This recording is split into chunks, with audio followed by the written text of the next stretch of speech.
तर बघा, संक्रांत जवळ आली आहे आणि संक्रांतीसाठी खास तिळाचे लाडू हे झालेच पाहिजे.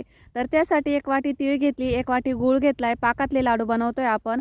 आणि तीळ आहे ना एकसारखी भाजून घ्यायची, थंड होण्यासाठी ताटात काढून घेतली. त्यानंतर कढईमध्ये 1 कप पाणी टाकलं आणि 1 वाटी गूळ आहे ना हा कुटून घेतला होता, तो टाकला. गूळ चांगला पगळून घेतलाय, पण अजून काही पाक झालेला नाही. 5-1 मिनिटं अजून पाक करू आपण.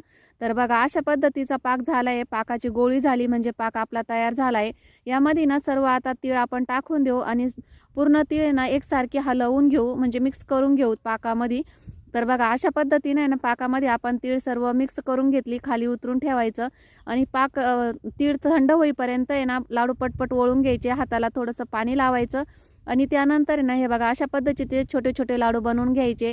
तर हे लाडू आहे ना संक्रांतीसाठी खास तिळगुळ देण्यासाठी मुलं आवडीने खातील आणि मोठे माणसंही. कशी वाटली रेसिपी कमेंटमध्ये नक्की सांगा. धन्यवाद.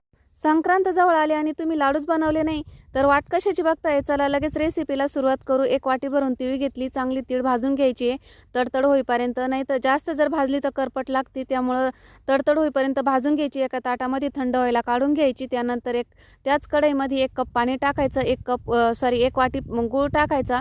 पाक चांगला तयार करून घ्यायचा आहे. पाक झालेला नाही अजून 5 मिनिटं शिजून घेऊ. तर पाकाची गोळी होईपर्यंत आपल्याला पाक चांगला शिजून घ्यायचा आहे. त्यानंतर त्यामध्ये आपण भाजून घेतलेली तीळ टाकायची आहे. तीळ चांगली मिक्स करून घ्यायची आहे. तर बघा अशा पद्धतीने ना मिक्स करून घ्यायची आणि थंड व्हायच्या अगोदर आपल्याला हे लाडू बांधून घ्यायचे. तर गॅस बंद करायचा आणि कढई खाली उतरून घ्यायची. हाताला थोडंसं पाणी लावायचं. छोटे छोटे गोळे काढून घ्यायचे आणि मस्त असे घोळून आपल्याला लाडू बनवून घ्यायचे. थंड झाल्यानंतर हे लाडू वळल्या जात नाही, त्यामुळे गरम गरम पटकन वळून घ्यायचे. तर कशी वाटली रेसिपी? आणि हे लाडू वाटायला पण तिळगुळ वाटायला पण सोपे. कशी वाटली रेसिपी नक्की सांगा. संक्रांतीचा आनंद